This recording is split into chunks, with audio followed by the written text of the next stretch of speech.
परीक्षित जी महाराज राज भंडार में जाते हैं, उसमें बहुत सुंदर एक मुकुट रखा है। एक सेवक ने कहा, प्रभु ये बहुत सुंदर लग रहा है, आप इसे धारण कीजिए। परीक्षित जी ने देखा कि दास ने इतने प्रेम से कहा है तो उसकी बात की अवहेलना नहीं करनी चाहिए, उसको धारण कर लेना चाहिए।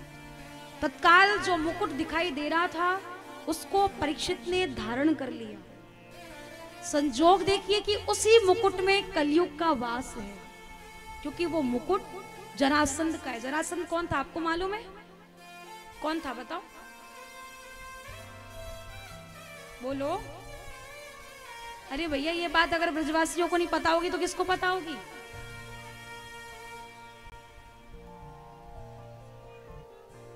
कंस का ससुर बोल दो ना, वो ज्यादा अच्छा है। तो कंस का ससुर अस्थि और प्राप्ति का पिता है। तो जरासंध का वो मुकुट है जो मुकुट परीक्षित जी के राज भंडार में रखा है। परीक्षित ने उस मुकुट को पहना, कभी भी शिकार खेलने नहीं जाते थे, पर आज मुकुट पहन करके मति भ्रमित हुई है, इसलिए शिकार खेलने के लिए गए। कलयुग ने बहुत दौड़ाया, भूख प्यास भी लगी है। जल पीने के लिए आश्रम में गए हैं, जो आश्रम समीक ऋषि का है। समीक ऋषि ध्यान में बैठे हैं, परीक्षित ने जल मांगा है, समीक ऋषि नहीं सुन पाए। ऐसा होता है, आप किसी कार्य में मग्न है, अगर आपसे कोई कुछ बोले तो आपको सुनाई नहीं देगा। ऐसा सबके साथ होता है, मेरे साथ भी कभी कभी ऐसा ही होता है। अगर मैं कथा सुनाने लगूं, मुझसे कोई कुछ बोलता है तो मुझे समझ में नहीं आता। सबके साथ ऐसा होता है। परीक्षित ने समीक ऋषि को जल के लिए कहा, परंतु समीक ऋषि ध्यान में मग्न थे, नहीं सुन पाए। परीक्षित को लगता है शायद ये महात्मा मेरा सम्मान ना करना पड़े, मुझे उठ करके जल ना देना पड़े, इसीलिए नेत्र बंद करके बैठे। क्योंकि आज परीक्षित की मति में कलयुग का वास है। जो व्यक्ति कभी भी किसी का बुरा नहीं सोचता है ना, जब उसका समय बदलता है वो सब कुछ सोचने लग जाता है।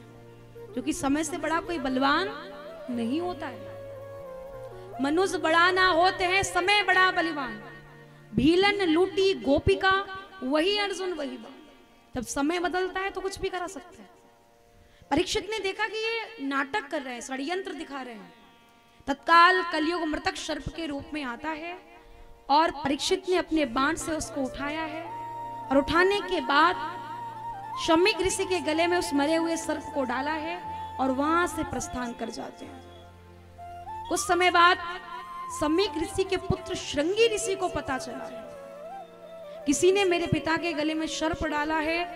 क्रोध में दौड़ते हुए आते हैं, हाथ में जल लिया, जल को अवमंत्रित किया और क्रोध में आकर के कहते हैं, जिसने भी मेरे पिता के गले में ये सर्प डाला है ना, मैं उसे श्राप देता हूं कि आज से 7वें दिन बाद तक्षक सर्प डसने के कारण उसकी मृत्यु हो जाएगी। इति लंघित मर्यादम तक्षका सप्तमे हनि।